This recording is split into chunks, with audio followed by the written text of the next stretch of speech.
Southwestern Family of Companies welcomes you to the Action Catalyst. Each week, our diversely and amazingly accomplished guests share their insights and inspirations to help us ignite our own. So let's invest attention together to breathe, to reflect and refocus, and decisively defeat that voice we call Mr. Mediocrity. Then let's enjoy moving forward to make a positive difference in our world. We look forward to sharing our guest with you today, Alain Hunkins, author of Cracking the Leadership Code, 3 Secrets to Building Strong Leaders, is a sought-after speaker, consultant, trainer, and coach. Over his 20-year career, he has led over 2,000 groups in 25 countries. Alain's clients include Wal-Mart, Pfizer, Citigroup, General Electric, State Farm Insurance, IBM, General Motors, and Microsoft. He has designed and facilitated seminars on numerous leadership topics, including team building, conflict management, communication, peak performance, innovation, engagement, and change. Alain serves on the faculty of Duke Corporate Education and has published over 400 articles on leadership. Enjoy this episode. Welcome to the Action Catalyst. This is Dan Moore. It's a very special time in our world's history. As this is being recorded, my hometown of Nashville is in a safer at home situation, as many places around the world are. I've been in self-quarantine since returning from Europe a couple of weeks ago, and thank God my wife and I are fine, our family's fine. We're dealing with a very unusual set of circumstances. We all know that. And we're very grateful today to have Alain Hunkins with us today. He's had an amazing life thus far of helping people. And today we're going to get some insights and inspiration from him that will mean a lot to all of us. So, Alain, welcome to the Action Catalyst. Thank you so much, Dan. It's really an honor to be here with you today. Well, we appreciate the fact that you are here. You know, each one of us goes through experiences in life that sometimes seem inconsequential, and later on they really play out in terms of their significance and their meaning. I'm just curious if you could kind of trace through some of the elements of your own bio, your own backstory, the different pivots and turns, and maybe then reflect them into the moment and the things that help prepare you for the encouragement that you are providing for people in these times. Sure thing, Dan. So I've always been curious, why do people react to the situations they react to in the way that they do? Why do some people thrive in adversity? Why do other people flounder? And it wasn't until I was an adult that I started to realize what was the story that led me to asking those questions at such a young age. Turns out I had a very unusual childhood. I didn't know it at the time. I thought it was just normal. But basically, I was raised by a single mom and my grandmother, my mom's mom. And now that's not unusual. Lots of people have had that experience. Both my mother and my grandmother are Holocaust survivors. My mother was separated from her mother at the age of 7. And for 3 years, she, through the Belgian underground, was separated and lived with a false name, with a false identity, had her hair from place to place. But that experience in some ways traumatized both of them.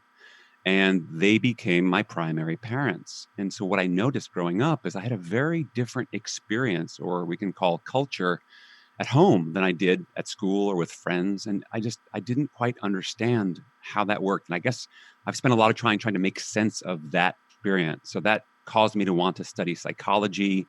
And I actually went to Amherst College, where I started studying theater and actually went on to get a graduate degree at an acting conservatory, because I guess I wanted to, in some ways, put the microscope as a person and learning what does it mean to perform. And it's interesting because now I focus in leadership for the last 25 years. And I think all of us, we play roles every day, whether that role is a leader with a job title, that's like a senior vice president or whatever, but we also play roles at home, whether that's husband, wife, father, mother, brother, friend, student, teacher. We all play these roles.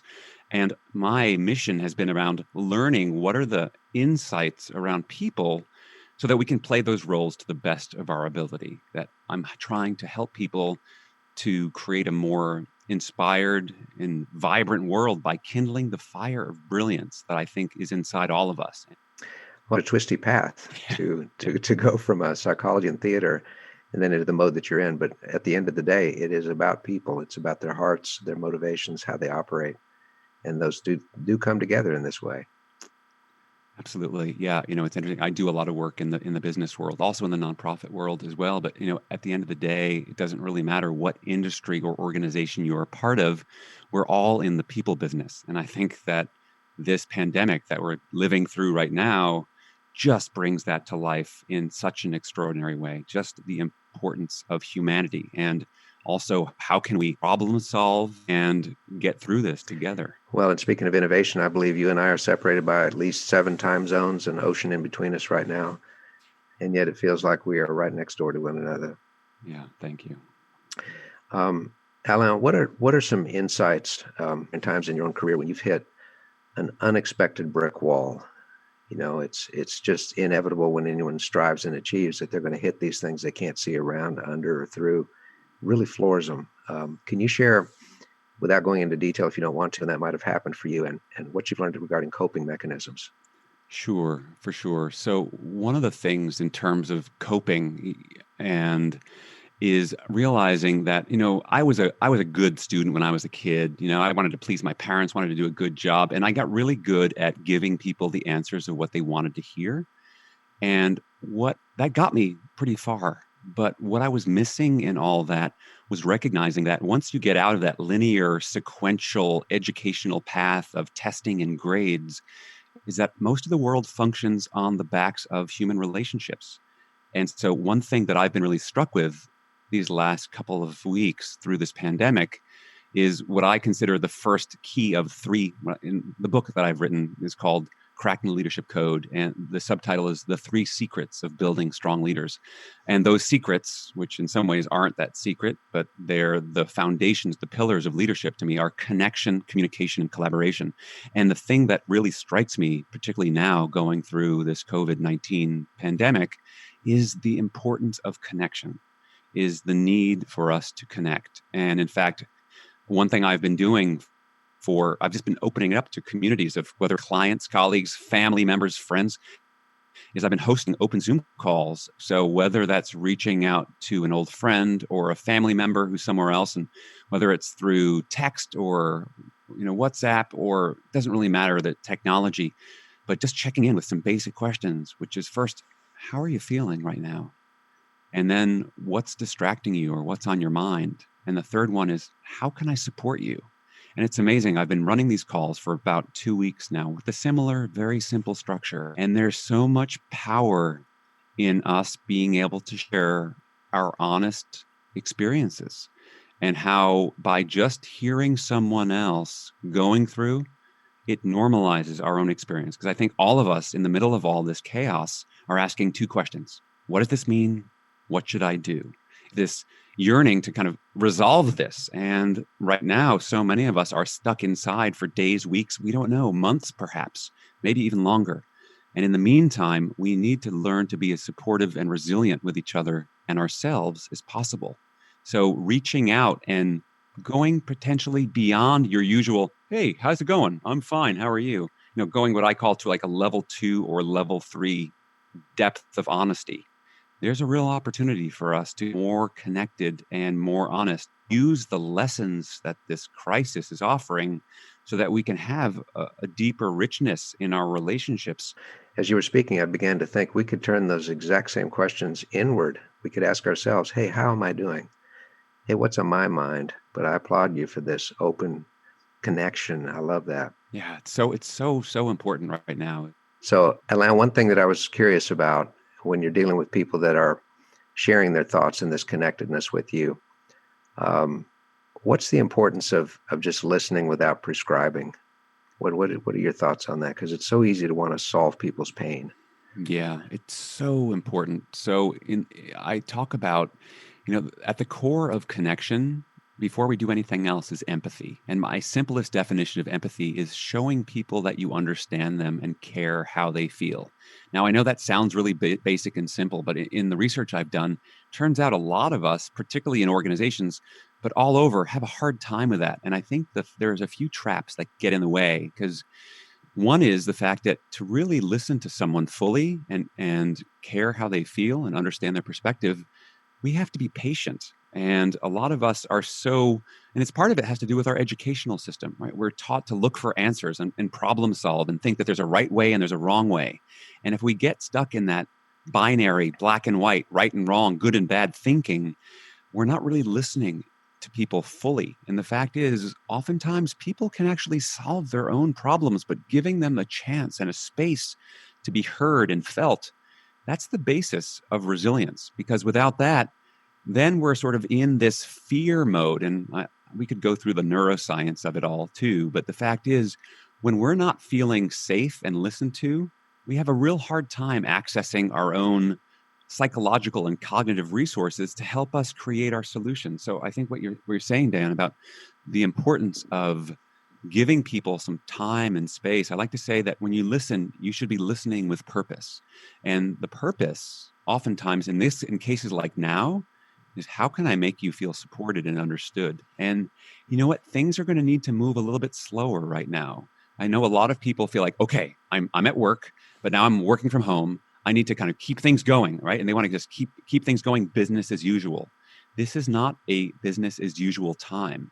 And in fact, I think many of us, if we can start, instead of thinking about, what can I do to keep things going or, keep the cash flow going or whatever that might be, is think, what can I do to serve? What can I do to help? What can I do to listen more fully and completely right now? And that might feel different because it's not something that most of us have habits with. So we have this wonderful paradox where we have technology which moves at the speed of light, but human beings and our relationships move at the speed of human matter, and that's much slower. And I think part of leadership is the discernment of when to go fast and when to go slow. And it seems like right now, going a little slower may be pretty useful. Interesting. So maybe what we should be thinking about is this is an opportunity for business as unusual and business that can ultimately become better in a more connected world that we would all want to live in. Oh, for sure. I mean, it's been fascinating. I've been on these calls in the last couple of weeks, and I think there's this opportunity of the slowness and taking the reflection time to stop and think, how is what I'm doing going to be different, not just now, but in the future? And I'm amazed at how many people have already started slaughtering sacred cows. There's so many things that people believe, like, well, we can't change that. I'll give you an example. My next door neighbor works, he's an executive for a shipping company. And for generations, they've always needed physical paper bills of goods before they would release these ships.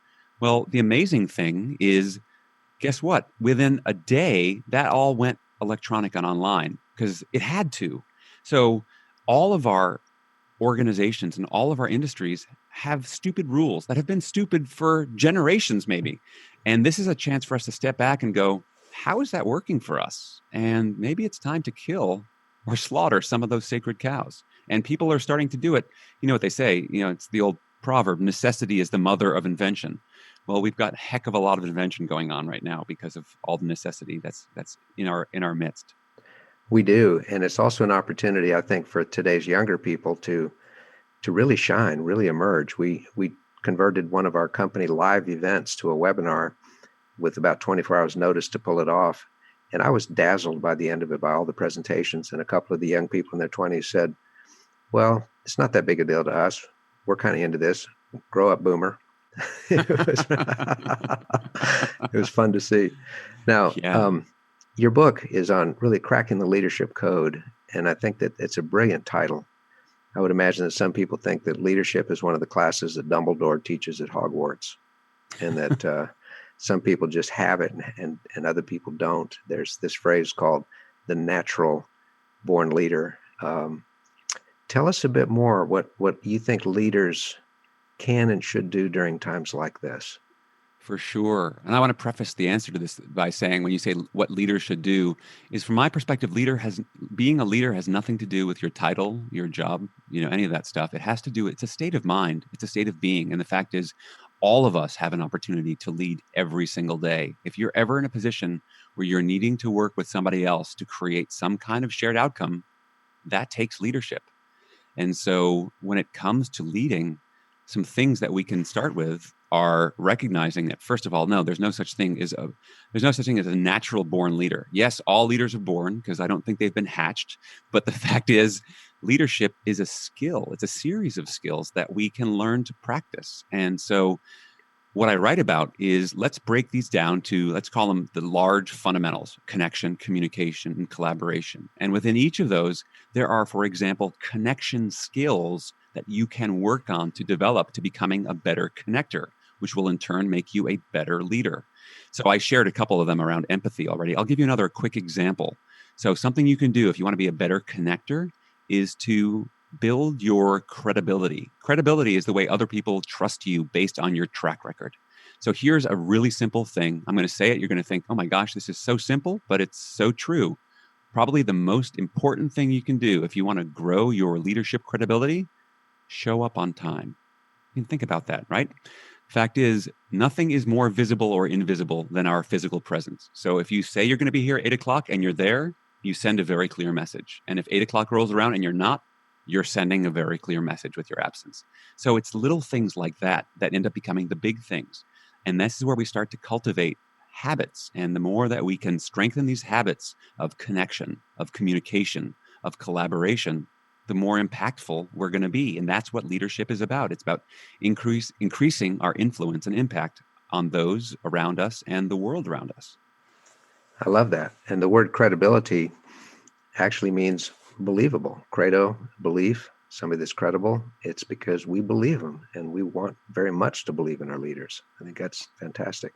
Yeah, actually, yeah, very much so. And as you talk about the word credo and belief, it's also the same root as credit. And if you think about it, as leaders, if you're personally in a leadership role at a job, the fact is, we don't own the talents of anyone else. In fact, every single day, people loan them to us. And so every day they are deciding if we are credit worthy, if we're worth loaning their talents to.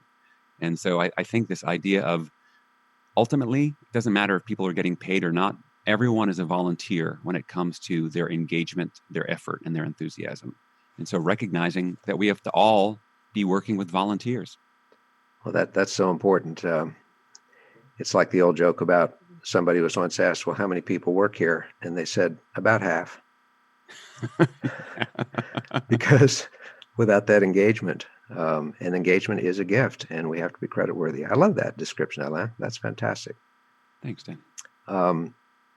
What are you doing on a personal basis to keep your edge? You're a people person. You travel internationally. You speak to large conferences. I've seen pictures of you wearing a magnificent headset and addressing large crowds of people. What do you do to personally keep your edge in times like this, when you just are prevented from being in your comfort zone? Sure. A few things I do. I look at this on multiple domain dimensions. So I look at it through like the physical, the mental, the emotional, and the spiritual dimensions. So for me, physical, frankly, getting enough sleep. I think we could all benefit from an extra half an hour, 2 hours of sleep right now, because we're all going through trauma. And so getting enough sleep, eating healthy, all the basic healthy things that we know, moving, getting outside, exercise, whatever you can do to keep, so that's that. On the physical level, I find that's always been important. Feels like it's even more important now. Emotionally, reaching out to connect to people, for sure. That's been really important. And just checking in and having these kind of honest conversations that I mentioned earlier. So important. Just being seen and seeing others so that we can support, because otherwise we're carrying all this stuff on our own. On the mental level, something I've really had to focus on, and this is a challenge for me, is to limit my intake of information, particularly news. I know the first few days I was so glued to whether it's online news or social media, looking for what's the next big breaking thing. And the more people I talk to, everyone's saying, I need to limit this. Yeah, I want to stay informed, but I need to balance my need to stay informed with my need to stay sane, which I think is a great way to put it.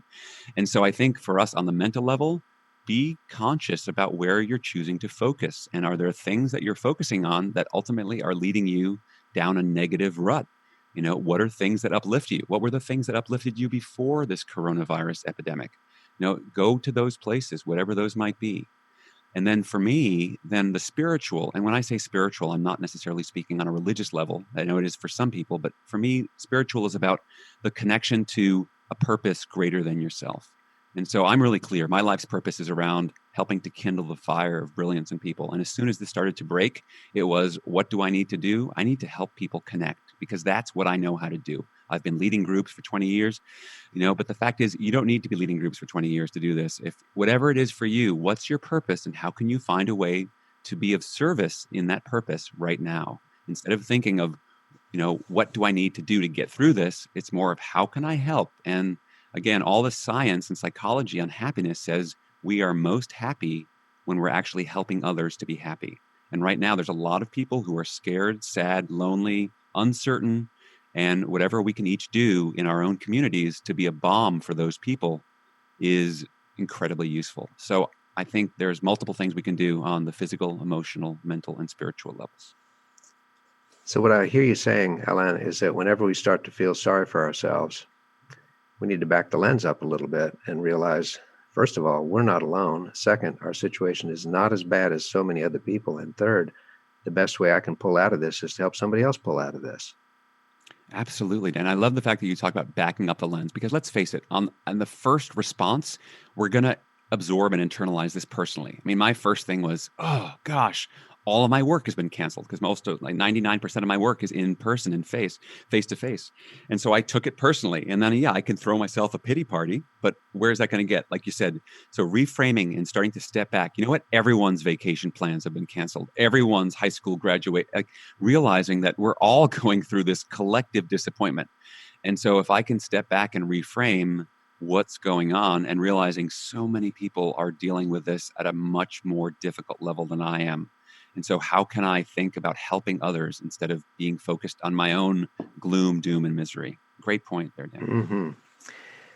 Well, in terms of your own thoughts, if somebody was listening to this and just not sure where to turn next, would you have a 1, 2, 3 sort of sequential set of recommendations that everybody can act on the minute they finish listening to this?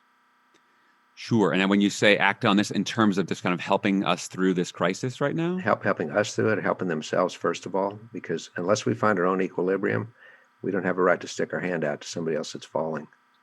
Yeah. So the first thing is, so when I love what you said before about, checking in with other people about how you're feeling, but do an honest self-assessment right now. I'd say, you can't change what you don't notice. And so awareness is key. So first is check in. How are you doing? First of all, on a safety level, how are you doing fiscally? So do you have enough money to get through this week, or food on the table? How are you going to manage that? There are resources out there. It's just part of it has to do with us asking for help. So first of all, fiscally, how are you doing physically? So are you feeling symptoms of things? Do you need help? I have a college roommate who is an emergency room doctor, and he basically said, unless you're having problems, really difficult problems breathing, you need to ride this out on your own, because they need the resources for others. So recognizing that, also getting informed, making sure you get your data from credible sources, and staying informed and not going into a place of panic, because we don't make good decisions when we're panicked. No one does. So I'd say starting from that place of awareness, where are you? And then if you need help, reach out and get clear on asking for what you need. For some of us, it might just be, I need a shoulder to cry on right now. I need an ear to listen to. And so set those things up. We all have access to some kind of, hopefully, technology that you can talk to at least somebody else in there. And I know there's lots of resources out there on the internet in terms of organizations that are looking to help people in that way. So I'd say start by, I'll use the analogy from the airline industry, which, put your own oxygen mask on first and make sure that you are grounded enough first before you start to move to help other people. But starting with things as basic as that can make a big difference. I think this is very sound, very, very helpful advice. And what I also feel from you, Alain, is not in the words that you say, but the conviction that comes straight from your heart about how you practice these and how you mean them. And it's a reminder to me that communication is just a tiny fraction based on the words we use. And it is so much more the intent and the heart and everything else that's behind them. And I hear that and feel that from you. Thanks. Yeah, you're right. It is. Ultimately, look, so much of what makes our human experience it's not cognitive. It's actually emotional. If you've studied the work, there's an author. He's a Nobel Prize winner named Daniel Kahneman, and he writes about thinking fast and slow, and talks about type 1 and type 2 thinking. And the fact is, there's a type of thinking which is not our rational intellectual minds. It's our instinctual, emotional beings that really make decisions. And I think why it's so useful to go down the path of self-improvement, of self-discovery, is taking a look at what makes you tick, because that's what drives you. And if you're not getting clear on what drives you, you can spend a lot of time and a lot of energy trying to climb up a ladder and then find out it was up against the wrong wall the whole time. So I think it's so useful. I mean, and this kind of, we'll call it the enforced pause of coronavirus, is an opportunity to stop and step back. And I've had conversations with people who've said, I never realized that spending time at home with my family, making dinner, playing games, how important this was for us to connect in this way. And it's bringing me such joy. And frankly, when this whole crisis passes, I don't know if I want to go back to the way things were, because they realized they were just going and just doing the cultural norms of bigger, more, faster. So this is an opportunity for each of us to take some stock of what's truly important. People ask me what's important about becoming a better leader. Getting clear on your own values is so critical, because they become the resource pool for you to draw on to make decisions and to sustain this, not just today and tomorrow, but into the months and years ahead. And on that note, I am personally highly encouraged. So thank you so much, Alan, for joining us. I want to encourage all of our listeners to plug into Alan. Where can they get your book? And do you have some podcasts or ways they can keep in touch with you? Oh, for sure. Yeah. So you can find me. Probably best way is to go to, the book has its own website, which is easier to spell than my name. It's www.crackingtheleadershipcode.com. And while you're there, you can actually download the first chapter of the book and get a little more taste of what the book is all about. That also links to my website, which is alainhunkins.com. I'll spell it out for you. ALAINHUNKINS.com. And the most active social media platform I'm on is LinkedIn. So you can also connect with me on LinkedIn. I do post articles and content there, and podcast interviews, etc. So thanks, Dan. Well, thank you. The whole theme of the Action Catalyst is insights and inspiration to help us ignite our own. I feel personally ignited. So, Alan, thank you so much, and for your heart and your sharing. We value what you say, and we value your time very much today. Dan, it's really been an honor and a pleasure to be with you, and thank you so much. If you enjoy this podcast, please make sure to subscribe. To stay updated on everything that the Action Catalyst is up to, make sure to follow us on Facebook and Instagram at Action Catalyst Podcast and Twitter at Catalyst_Action. Thanks for listening.